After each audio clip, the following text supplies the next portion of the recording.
नमस्कार दर्शकवृन्द, कार्यक्रम विकासका लागि बहसको आजको यो नयाँ श्रृङ्खलामा यहाँहरूलाई धेरै धेरै स्वागत छ। म संज्ञा अधिकारी। आज यस कार्यक्रममा खास गरी हामी प्रदेश नम्बर 3 को कृषि भूमि व्यवस्था तथा सहकारी क्षेत्रको विकासको विषयवस्तुमा केन्द्रित रहेर विशेष संवाद गर्न गइरहेका छौं, जसको लागि आज हामीसँग अतिथिको रूपमा उपस्थित हुनुहुन्छ यही प्रदेश नम्बर 3 को भूमि व्यवस्था कृषि तथा सहकारी मन्त्रालयका सचिव डाक्टर योगेन्द्र कुमार कार्की।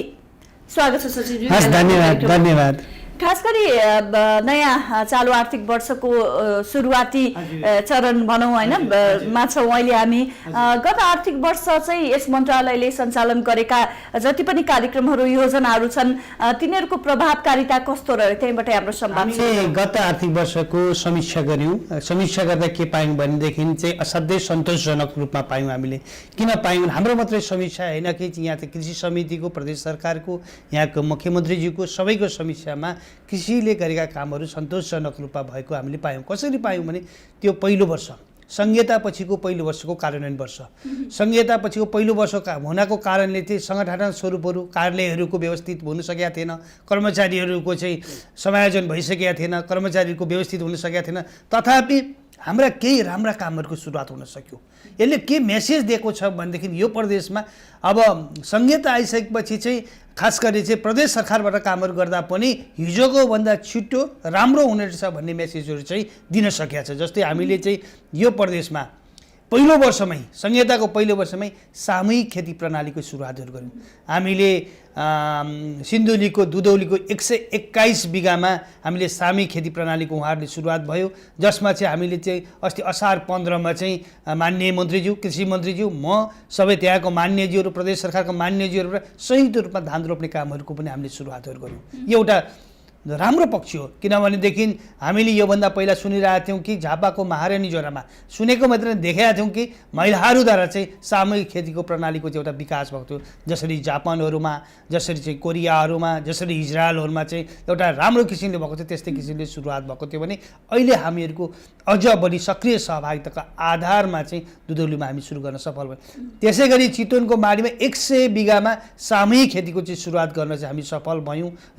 उहाँहरूले सुरुवात गरिसक्नुभयो। अनि त्यसको अलावा चाहिँ हामीले चाहिँ सिन्धुपाल्चोकमा, त्यसै गरी चाहिँ नुवाकोट जिल्लाहरूमा सामूहिक खेती प्रणाली जानुपर्छ भने एउटा प्रारम्भिक चरणहरूको सुरुवातहरू गऱ्यौँ। र अर्को महत्त्वपूर्ण कुराहरू चाहिँ गत आर्थिक वर्षमा हामीले गर्न सकेको, हामीले 27-28 सालमा चाहिँ डेनिस सरकारको सहयोगमा निर्माण भएको यो औद्योगिक क्षेत्रभित्रको चाहिँ खास गरी चाहिँ बचशाला चाहिँ सञ्चालनमा आउन सकिरहेको थिएन। विभिन्न कालखण्डहरूमा सञ्चालन आउँदै बन्द हुँदै गएको स्थितिमा थियो भने 2055 सालको नेपाल सरकारको मासुचा चयन, 56 सालका यसको कार्यविधिलाई कार्यान्वयन गर्दा त्यतिखेर पनि ठुलो पहल, त्यतिखेर अहिलेको यहाँको चाहिँ मुख्यमन्त्रीज्यू त्यतिखेर चाहिँ नगरपालिकाको मेयर हुनुहुन्थ्यो, त्यतिखेर ठुलो पहल भयो, त्यही पनि सफलमा आउन सकेको थिएन भने हामीले यसलाई चाहिँ सुचारू गऱ्यौँ, चलायौँ। यो चाहिँ भयो भनेदेखि चाहिँ यो क्षेत्रमा कृषकहरूकै सहभागितामा, उहाँहरूकै सक्रिय सहभागितामा चाहिँ हामीले चाहिँ व्यावसायिक रूपमा आधुनिकीकरण, व्यवसायीकरण अनि मेकानाइजेसनमा जाने किसिमका माछाहरूको चाहिँ बृहत माछा कार्यक्रमहरू हामी सञ्चालन गर्न सुरुवात गऱ्यौँ। टनेलमा आधुनिक प्रविधिको खेती, ड्रिप इरिगेसन सेटको सुरुवातहरू हामीले गर्न सफल भयौँ। त्यसै गरी चाहिँ हामीले चाहिँ नर्सरीहरूको सुरुवात गर्नहरू सफल भयौँ। अनि यी समग्रमा हेर्दाखेरि चाहिँ हामी सफल रूपमा, त्यसको अलावा हामीले डिबोरिङहरू गऱ्यौँ, कृषि सडकहरूको गऱ्यौँ। यी सबै कामहरूलाई समग्रमा लिँदाखेरि चाहिँ हामीलाई असाध्यै सन्तोषजनक लागेको छ। यसले एउटा के पार्टिरहेको छ भने अब हामीले धेरै गर्न सक्नेछौँ। र सबैभन्दा राम्रो पक्ष म पनि आएको 4-5 महिना मैले देखेको चाहिँ हामीले सङ्घमा बसेर अथवा केन्द्रमा बसेर सोचिरहेको र यहाँ आउन परिवर्तन के पायो भने नगरपालिका, गाउँपालिकाका मेयर साहबहरू, उपमेयर साहब, निर्वाचित प्रतिनिधिहरू सँगसँगै कृषि कार्यक्रम ल्याउनलाई आतुर हुनुहुन्छ, भेरी पोजिटिभ हुनुहुन्छ, असाध्यसँग पोजिटिभ हुनुहुन्छ। हामीले पैसा छुट्यायौँ भने हामी पनि पैसा छुट्याउँछौँ, सँगै जाउँ भन्ने पक्ष हुन्छ। यो धेरै नै संहिताको सकारात्मक पक्ष हो। यसलाई चाहिँ हामीले चाहिँ अगाडि बढाउनु चाहिँ नितान्त जरुरी, यो हामीले पाठ पनि सिकेका छौँ। डाक्टर साहब, जस्तो अब गत आर्थिक वर्षको समीक्षा हेर्ने हो भने त निकै सन्तोषप्रद देखियो होइन, चाहे बृहत रूपमा सामूहिक खेतीका कुरा हुन् अथवा पशु वधशालाको कुराहरू यहाँले भनिहाल्नुभयो। त्यो गत वर्षको सफलता सँगसँगै चालु आर्थिक वर्षमा चाहिँ के कस्ता विषयवस्तुलाई मन्त्रालयले प्राथमिकता दिएको छ? हामीले मेजर रूपमा 5-7 कुराहरू चाहिँ महत्त्वपूर्ण, हामीले चाहिँ यो प्रदेश भनेको यो प्रदेश भनेको चाहिँ प्रदेश नम्बर 3 मात्रै होइन, राजधानी भएको, नेपालको राजधानी भएको प्रदेश हो। यो प्रदेश भनेको नेपालको सबैभन्दा बढी जनसङ्ख्या भएको 1/3 जनसङ्ख्या भएको प्रदेश हो। यो प्रदेश भनेको कृषि क्षेत्रको दृष्टिकोणले हेर्दाखेरि चाहिँ प्रचुर सम्भावना भएको प्रदेश हो। उर्वर भूमि पनि यही प्रदेशमा धेरै छन्। भन्नुपर्दा फलफुल, तरकारी, माछा मासु, दुधहरूमा आत्मनिर्भर छ यो प्रदेश। एउटा सिरियल क्रप्समा धान, गहुँ, मकैमा मात्र आत्मनिर्भर नभएको प्रदेश हो भने यो प्रदेशको आफ्नै पोटेन्सियालिटीहरू छ। यो प्रदेशको माथि हिमालदेखि चाहिँ तराईसम्म जोडिएको छ हामीले। त्यसले गर्दाखेरि हामी चाहिँ हिमालका दोलखाको कुरा गर्नुहोस् अथवा रसुवाको कुराहरू गर्नुहोस् अथवा चाहिँ धादिङकै माथिल्लो रुबी बेल्टको कुराहरू गर्नुहोस् छ भनेदेखि तर चाहिँ हामी चाहिँ मकवानपुर, हाम्रो चाहिँ चितवन र चाहिँ यो भौगोलिक विविधता सँगसँगै कृषिमा पनि विविधता भएको ठाउँ छ। मैले भने कि यो प्रदेशमा हामीले के गर्यौँ भनेदेखि पहिलो काम त हामीहरूले चाहिँ किसानहरूलाई, कृषकहरूलाई, साना सीमान्त कृषकहरूलाई र यो व्यवसायमा लाग्ने व्यवसायहरूको दुधको कुराहरू गर्दाखेरि चाहिँ हाम्रो प्रदेशको तर्फबाट पनि प्रति लिटर 1 रुपियाँ चाहिँ किसानहरूलाई दिनुपर्छ भन्ने मान्यता साथ चाहिँ यो हामीले एप्रुभ गऱ्यौँ। अर्को कुरा चाहिँ किसानहरू त ऋण लिने हो, ऋण चाहिँ पहुँच चाहिँ सहज रूपमा भइरहेको छैन भनेपछि हामीले कृषि विकास ब्याङ्कसँग एमयु गरेर कृषकहरूलाई चाहिँ हामीले अनुदान दिने ठाउँहरूमा अर्थात् हामीले रिकमेन्डेसन गरेका कृषकहरूले चाहिँ सहज रूपमा ऋण पाउने व्यवस्था गर्नको लागि चाहिँ हामीले चाहिँ उहाँहरूसँग एमयु गऱ्यौँ। जसअनुसार चाहिँ हामीले 13वटा जिल्लाका चाहिँ कृषि विकास हाम्रो चाहिँ कृषि ज्ञान केन्द्र र भेटनेरीको विज्ञ केन्द्रहरूमा चाहिँ ऋण तथा बिमा डेस्कहरूको व्यवस्थाहरू गरेका छौँ। हामीले मन्त्रालयमा पनि गरेका छौँ। ऋणको पहुँच बनायौँ। त्यति मात्र गरेनौँ, हामीले चाहिँ नीति तथा कार्यक्रममै ल्याएर के गरेका छौँ भने यहाँ ऋण लिएर कृषि व्यवसाय गर्ने कृषकहरूलाई चाहिँ नेपाल सरकारले 5% ब्याज अनुदान दिएको छ भने 1% थप चाहिँ ब्याज अनुदान चाहिँ हामीले दिने किसिमको एउटा प्रोग्राम प्रदेश सरकारले दिने भयो 1%। अब त्यसको अलावा अब हामीले हेर्नुपर्ने समग्रमा हामीले गर्न खोजेको कुरा एउटा हामीले चाहिँ यो आर्थिक वर्षबाट सुरुवात गर्ने किसिमले चाहिँ हामी कृषि औजार कारखानाको प्रोग्राम छ। नेपाल सरकारको स्वामित्वमा चाहिँ वीरगञ्जमा कृषि औजार कारखाना थियो, त्यसलाई निजीकरण अर्थात् त्यसलाई चाहिँ हामीले चाहिँ बन्द गरिसकेपछि अहिले करिबन चाहिँ 8-9 अर्बको प्रति वर्ष चाहिँ हाम्रो चाहिँ कृषिको चाहिँ इक्विपमेन्ट्सहरू, टुल्स एन्ड इक्विपमेन्ट्सहरू आयात गरिरहेको स्थितिमा त्यो पनि कतिपय टुल्स इक्विपमेन्ट्सहरू हाम्रो भौगोलिक धरातलको आधारमा फ्रेन्डली छन् छैनन् त्यसलाई पनि हामीले निहाल्नुपर्ने विषय। अब हाम्रै नै एउटा कारखाना हुनुपर्छ भनेर चाहिँ PPP मोडलमा, पब्लिक प्राइभेट पार्टनरसिप मोडलमा चाहिँ हामीले कारखाना सुरु गर्नको लागि DPR गर्दैछौँ। एउटा महत्त्वपूर्ण कहाँ बनाउने तयारी यसलाई चाहिँ हामीले मकवानपुर जिल्लामा गर्दैछौँ किनभने यो मकवानपुर जिल्ला चाहिँ राजधानी पनि पर्यो, यो प्रदेशको अहिले प्रस्तावित राजधानी पनि हो। त्यो दृष्टिकोणले हामीले गर्दैछौँ भने त्यसको अलावा हामीले दुधको विकराल समस्या र मिल्क होलिडेजलाई बन्द गर्न र हाम्रा बच्चाहरूले, हाम्रा भाइ बहिनीहरूले अर्थात् हामीले पनि जति पनि क्याडबरी चक्लेट खान्छौँ हाम्रो उत्पादन खै त हामीसँग दुध चाहिँ प्रशस्त छ भने त्यो किन नबनाउने। हामीले चाहिँ चितवनमा आधुनिक क्याडबरी चक्लेट सहितको चाहिँ processing plant, milk processing plant राख्नको लागि हामी DPR बनाउँदैछौँ। त्यो अर्को महत्त्वपूर्ण पाटोको रूपमा हामीले लिनुपर्छ। अब यो प्रदेशको पहिचानको लागि अहिले यो प्रदेशमा एउटै मात्रै ठुलो फलफुल तरकारीको बजार छ, कालीमाटीमा छ, समितिको नाममा सञ्चालनमा आइरहेछ, के अरे कृषि तथा पशुपन्छी विकास मन्त्रालय अन्तर्गत। अब यो प्रदेशको लागि हामीले आधुनिक फलफुल बजार, फलफुलको चाहिँ बजार जहाँ चाहिँ होलसेल मार्केट हुन्छ, जहाँ रिटेल मार्केट हुन्छ, जहाँ फार्मर्स मार्केट हुन्छ, जहाँ अक्सन हुन्छ, जहाँ चाहिँ विभिन्न किसिमका क्लिनिकहरू, किनभने मान्छेहरू आउँदाखेरि चाहिँ बिरामी पर्ने क्लिनिकहरू, रेस्टुरेन्टहरू, चमेनागिरीहरू, होस्टेलहरूको सबैको व्यवस्था सहितको चाहिँ आधुनिक बजार बनाउनको लागि चाहिँ सङ्घ सरकारले चाहिँ एउटा DPR चाहिँ करिबन 70 करोडको बनिसकेको छ। त्यसलाई चाहिँ हामी सङ्घ सरकार, प्रदेश सरकार र नगरपालिका मिलेर चाहिँ बनाउनको लागि चाहिँ हामी दौडधुपका लागि चाहिँ अगाडि बढिरहेका छौँ। यी लगायत त्यसपछि हामीले चाहिँ खास गरी चाहिँ हामी मोडल फार्मको कन्सेप्टमा गएर चाहिँ बिग फार्म्सहरूको सानातिना फार्महरू भन्दा पनि ठुला फार्महरू अब विस्तार हुन्छ। किनभने अहिले नेपालीहरू 40-45देखि 50 लाख चाहिँ हाम्रा युवाहरू चाहिँ खाडीमा विदेशमा चाहिँ पलायन हुनुहुन्छ। उनीहरूलाई पनि स्वदेश फर्काउने भन्ने हाम्रो नीति छ भनेदेखि अहिले नै नेपालमा चाहिँ थुप्रै जनसङ्ख्याहरू कृषिमा लागिरहनु छ, 66 आँकडा छ भने अब यसलाई चाहिँ व्यावसायिक बनाएर कसरी घटाउने, हामीले सर्भिस सेक्टर, कृषिबाट सर्भिस र इन्डस्ट्रियल सेक्टरमा चाहिँ कसरी चाहिँ हाम्रो चाहिँ जनसङ्ख्यालाई चाहिँ रोजगारीहरू सिर्जना गर्ने र कृषि क्षेत्रमा अहिले 7-8 अरबको चाहिँ खर्बको चाहिँ इकोनोमी छ भने 12-13 खर्बको इकोनोमी कसरी बनाउने भनेर चाहिँ हामी चाहिँ व्यावसायिक रूपमा ठुला फार्महरूको कन्सेप्ट गरेका छौँ, जसमा 10वटा ठुला फार्महरू हामी बनाउँदैछौँ र हामीले 66वटा यो प्रदेशका चाहिँ संसदहरू हुनुहुन्छ। प्रत्येक प्रदेश के अरे संसदहरूको जो लागि चाहिँ त्यो उहाँहरूको एरियामा चाहिँ एउटा मोडल फार्म जुनको चाहिँ रेस्पोन्सिबिलिटी, मोनिटरिङ, सुपरभिजन चाहिँ प्रदेश सरकारका चाहिँ संसदज्यूहरूलाई पनि जिम्मेवारी बनाएर चाहिँ उहाँहरूको बिचमा कम्पिटिसन गराउने किसिमले हामी अगाडि बढेका छौँ। समग्रमा हेर्दाखेरि हामी चाहिँ सानातिना कामहरू गरेर चाहिँ अनुदानहरूलाई छोडेर चाहिँ आउटपुट नआउनु भन्दा पनि समग्रमा रोजगारीहरू सिर्जना गर्ने, प्याकेजको रूपमा जाने किसिमले हाम्रा कार्यक्रम गरिन्छ। डाक्टर मैले एकैछिन रोकेँ, अनुदानको कुरा यहाँले जोडिरहँदा चाहिँ जस्तो हिजो पनि नेपाल सरकारले अनुदानको व्यवस्था त गरेकै थियो होइन कृषि क्षेत्रमा, यद्यपि अलिकति जो चाहिँ वास्तविक रूपमा कृषिमा लाग्छु भनेर काम गरिरहनु भएको छ उहाँहरूले अलिक कम पाएको र जो पहुँचवालाले बढी पाएको स्थिति थियो। अब चाहिँ यो अनुदान चाहिँ कति प्रभावकारी तवरले चाहिँ प्राप्त गर्न सक्छन् त व्यावसायिक कृषकहरूले? हजुर, म अब ल्याउँछु। हेर्नुहोस्, कृषि क्षेत्रमा दुईवटा चाहिँ स्कुल अफ थट छ। एउटा अनुदान दिनु हुँदैन भने, एउटा दिनुपर्छ भने। तर हामीले मित्र राष्ट्र भारतको, चाइनाको, अरू देशहरू विकसित अमेरिकाको हेर्नु भने कृषि क्षेत्रमा अनुदान प्रशस्त गइरहेको छ। म के विकल्पमा छु भने हामीले अनुदान दिनुपर्छ, तर अनुदान दिने प्रक्रिया र तौर तरिका सही छैन भने यसलाई करेक्सन गर्नुपर्छ। अब यहाँले असाध्यै राम्रो कुरा आउनु व्यवसायिकले अनुदान पाउँछन् कि पाउँदैन भन्ने कुरा म यहाँकै लोकप्रिय टिभी टुडेबाट भन्न चाहन्छु कि 6 महिना पछाडि अथवा 1 वर्ष पछि मलाई यही प्रश्न सोध्न सक्नुहुन्छ, यो प्रदेशबाट कसैले कृषि क्षेत्रमा काम गर्नको लागि अनुदान पाउँछन् भने 100% काम गरेपछि मात्रै पैसा पाउँछ। एउटा ढुकाउनुहोस्, पहिला काम होस् अनि मात्र चाहिँ पाउने भयो। हामीले सबै अनुदानको प्रक्रियालाई के गरेका छौँ भने कृषि विकास ब्याङ्कसँग टाइप गरिदिएका छौँ, हामीले एमओयू गरिसकेका छौँ। हामीले उहाँहरूले चाहिँ लगानी गर्नुहुन्छ, काम गरिसकेपछि कृषि विकास ब्याङ्क मार्फत चाहिँ जान्छ। अब हामी लगानी कसरी गर्ने भन्दाखेरि हाम्रा कृषि क्षेत्रको व्यवसायीकरण गर्ने, कृषि क्षेत्रमा रोजगारी थप गर्ने, उत्पादन वृद्धि गर्ने र चाहिँ पिछडिका वर्गहरूको समावित हुने किसिमले चाहिँ ठुला ठुला फार्म केन्द्रहरू अर्थात् ठुला ठुला कुराहरू र गर्ने किसिमको कार्यक्रमहरूलाई पनि हामीले अनुदानको प्रक्रियाहरूमा ल्याएका छौँ।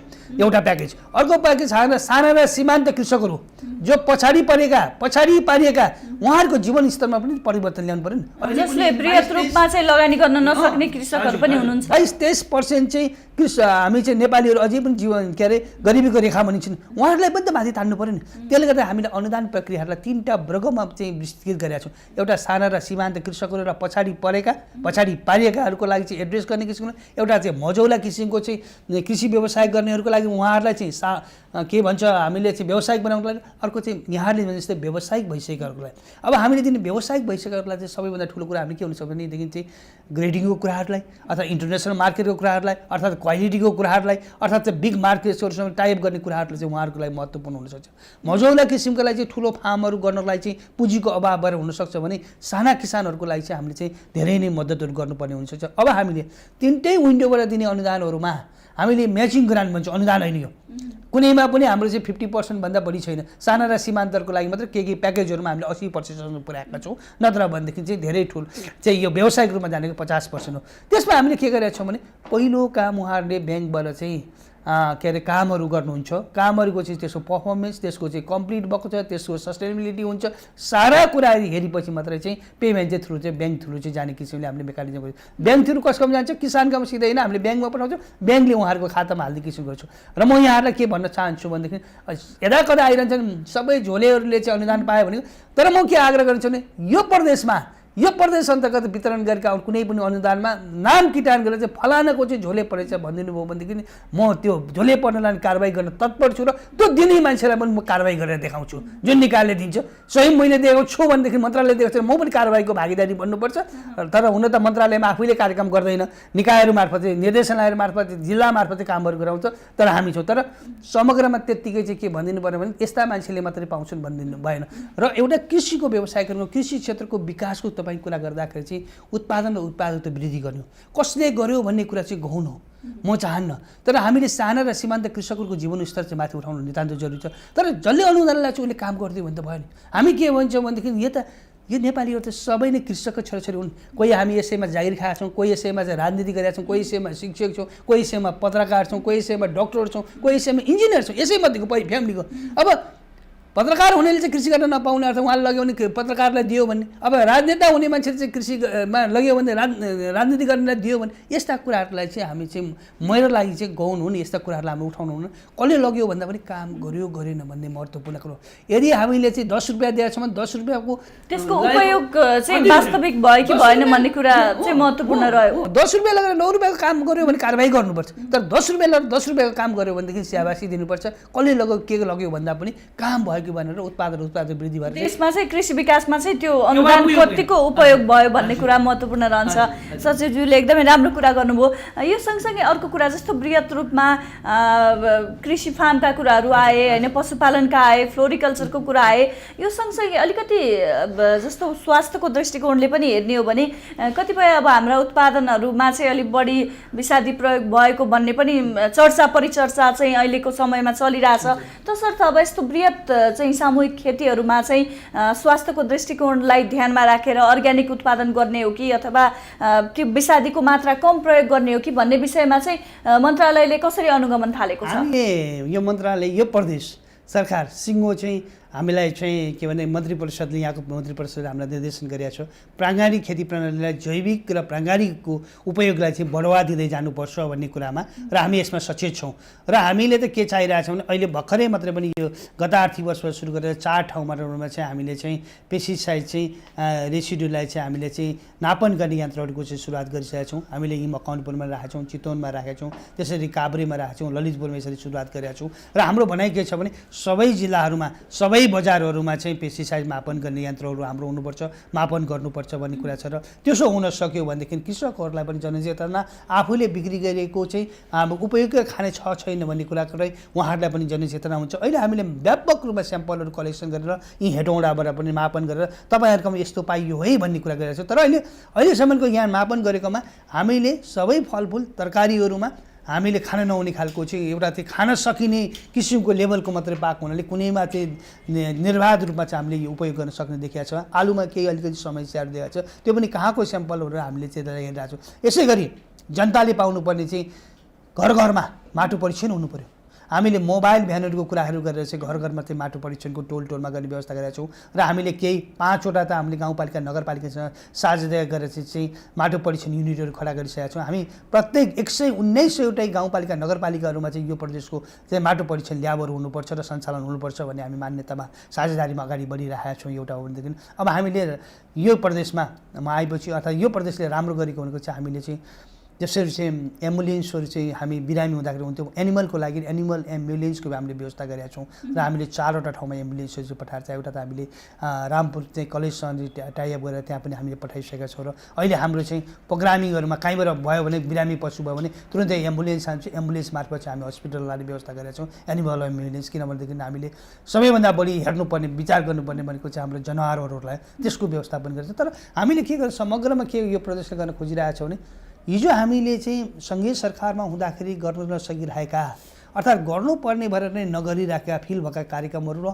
नवीनतम कार्यहरूलाई चाहिँ यहाँ चाहिँ सुरुवात गर्नुपर्छ भन्ने दृष्टिकोणले चाहिँ हामीले यहाँ सुरुवात गरेका छौँ। किन सुरुवात गरेका छौँ भन्दाखेरि यहाँ सुरुवात गर्नलाई सजिलो पनि लाग्यो मलाई चाहिँ। कसरी सजिलो? यहाँ फास्ट डिसिजन तपाईँ कुनै कुरा आज गर्नुहुन्छ भने क्याबिनेट डिसिजन पुग्नुहुन्छ 3 दिनभित्र त डिसिजन भइसक्छ। मन्त्रालय त विदिन ए डे चाहिँ सबैजना सँगै बस्ने हो, डिसिजन भइहाल्छ। निर्देशनालयहरू बोलाएर डिसिजन, तर फाइलहरूको मुभमेन्ट जसरी हुन्छ नि यहाँ त्यसरी चाहिँ सबैजना सँगै बस्ने भएकोले चाहिँ कुन मन्त्रालयले के काम गर्दैछ भन्ने कुरा चाहिँ सबै मन्त्रीज्यूलाई थाहा हुन्छ, क्याबिनेट मिनिस्टरहरूले मुख्यमन्त्रीज्यूलाई ब्रिफिङ भइरहेको हुन्छ। त्यसले गर्दा डिसिजन कतिपय डिसिजन 1-2वटा डिसिजन त आज हामीले चाहिँ यहाँ चाहिँ निर्णय गरेका छौँ, क्याबिनेटमा भोलि बिहानै डिसिजन भइसकेको छ भने डिसिजन प्रक्रियाले नै ठुलो समय खान्थ्यो भने त्यो डिसिजन प्रक्रिया चाहिँ एउटा चाहिँ कम भएको छ, टाइम लाग्ने। अर्को कुरा के भने हामी के काम गर्दैछौँ भने सबैलाई थाहा हुने भएपछि चाहिँ सपोर्ट असाध्यै धेरै छ। के हाम्रो के हुन्छ खुट्टा तान्ने प्रवृत्ति चाहिँ म आएपछि मैले देखाएको छैन। किन छैन भनेदेखि हामीले गर्ने भनेको जनताको काम, हामीले गर्ने भनेको किसानको काम, हामीले गरेको कृषिमा लाग्ने व्यवसायहरूको काम, हामीले काम गरेको कृषिमा लाग्ने सहकारीहरूको काम, हामीले गर्ने भनेको कृषिमा लाग्ने समूहहरूको काम। त्यसमा बाधा अड्चन कहाँबाट आउने?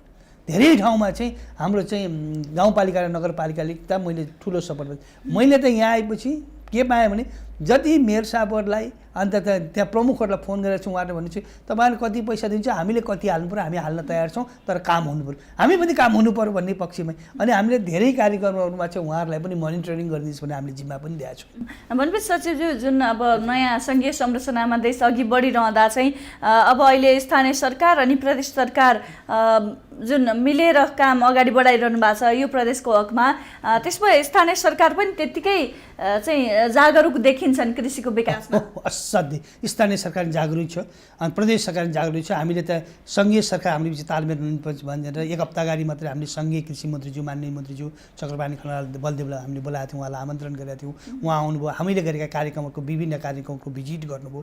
यहाँले उहाँलाई नै गरेर चाहिँ माननीय मन्त्रीज्यूलाई सोध्न सक्नुहुन्छ। उहाँ असाध्यै खुसी भएर जानुभयो। यसलाई चाहिँ सँगसँगै लानुपर्ने छ तिनटै सरकारलाई भन्ने कुरा उहाँलाई पनि फिल भयो। फिल त भइरहेको थियो, अझ बढी गाढा फिल भयो भनौँ न कल भयो। र हामीले त्यतिखेर चाहिँ हामीले सङ्घीय सरकार हामीले एउटा इन्ट्रेक्सन प्रोग्राम पनि गरेका थियौँ। यी कोही थोक बजार कसरी बनाउने भन्ने विषयमा हामीले चाहिँ सङ्घीय सरकारबाट माननीय मन्त्रीज्यू लगायत चाहिँ सहसचिवहरू आउनुभएको थियो भने त्यसै गरी प्रदेश सरकारका मुख्यमन्त्रीज्यू अर्थमन्त्रीज्यू लगायत चाहिँ सहभागी हुनुहुन्थ्यो भने हामीले चाहिँ स्थानीय सरकारबाट मेयर साहबहरू, त्यस पछाडि उद्योग वाणिज्य सङ्घबाट अनि यसको चाहिँ जनसरकारका व्यक्तित्वहरूलाई पनि बोलाएर हामीले छलफलहरू गरेका थियौँ। त्यो छलफल यस्ता छलफलहरूले के ल्याउनेछ भनेदेखि सँगसँगै जानुपर्छ भनेर। र एउटा कुरो के बुझ्नुपर्छ भने यो विकास निर्माणको कार्यक्रममा कोही बाधक छैन। हेर्नुहोस्, निश्चित कुरा विकास निर्माणको कार्यक्रमहरू राम्रा कामहरू चाहिँ नगर्न खोज्ने हुँदाखेरि चाहिँ बाधकहरू बन्ने हुन्। किनभने किन यस्तो गरिरहेको छ भने तर राम्रा काम गर्न तपाईँ पारदर्शी भएर चाहिँ फाइनेन्सियल पारदर्शी भएर गर्नुहुन्छ भने सबैको सपोर्ट छ। मैले त कसैको विरोधै छैन। अहिले यहाँको चाहिँ मिडियाहरू हुनुहुन्छ जति पनि पत्रकारजीहरू सबै कुराहरू हाम्रो हाइलाइट भइरहेको छ, हाइलाइट गरिदिइरहनु भएको छ। राम्रा कामहरूको त उहाँहरूले हाइलाइट गर्नुहुन्छ, नराम्रा काम गर्नुहुन्छ भने अब कसरी हाइलाइट गर्नुहुन्छ त? त्यसले गर्दाखेरि मलाई लाग्छ कि अब संहिताको परिप्रेक्ष्यमा चाहिँ हामीले चाहिँ गाउँपालिका नगरपालिकालाई कृषि विकासको त भन्नुहुन्छ अझ बढी सजग बनाउनु, अझ सरिक बनाउनुपर्छ। उहाँहरूको ठुलो रोल छ हाम्रो भन्दा कृषिको विकासको लागि। प्रदेशको भन्दा चाहिँ गाउँपालिका नगरको स्थानीय सरकारको स्थानीय तहको चाहिँ ठुलो रोल छ। उहाँहरूलाई बढीभन्दा बढी सहभागिता गराउनुपर्छ, बढीभन्दा बढी चाहिँ उहाँहरू मार्फत कामहरू गराउनुपर्छ। उहाँहरूले गर्न पनि इच्छुक हुनुहुन्छ भने सङ्घ प्रदेशले त्यही अनुसार गर्नु पऱ्यो, सङ्घले त्यही अनुसार पोलिसीहरू बनाइदिनु पऱ्यो, कोअर्डिनेसन गर्नु पऱ्यो। समग्रमा गऱ्यो भनेदेखि चाहिँ मलाई 2-3 वर्षमा त कृषि क्षेत्रमा ठुलो फड्को मार्छ। कृषि क्षेत्रमा फड्को मार्नु भनेको मतलब बुझ्नुपर्ने अहिले हामी 66% कृषिमा लागिरहेछौँ भनेपछि यसको व्यवसायीकरण, यसको चाहिँ आधुनिकीकरण भइसकेपछि यो जनसङ्ख्यालाई 20-25 वर्षमा चाहिँ प्रतिशतमा हामीले झार्नुपर्ने हुनसक्छ। र कृषि क्षेत्रको अहिले 7-8 खर्बको चाहिँ इकोनोमीको कुरा गरिरहेको छ भने 12-13 खर्बको इकोनोमीको चाहिँ बन्न सक्ने चाहिँ यही 5 वर्षभित्र अर्थात् 1-3 वर्ष बाँकी 3 वर्ष यो योजनाभित्र नै बन्न सक्ने सम्भावनाहरू थुप्रै छन् सम्भावनाहरू। र मलाई त लागिरहेको छ बाधा अडचन पनि कहीँ कतैबाट छैन काम गर्नको लागि, नगर्नको लागि मात्रै बाधा अडचनहरू छन्। एकदमै राम्रो वातावरण छ होइन, यहाँले भनिहाल्नुभयो।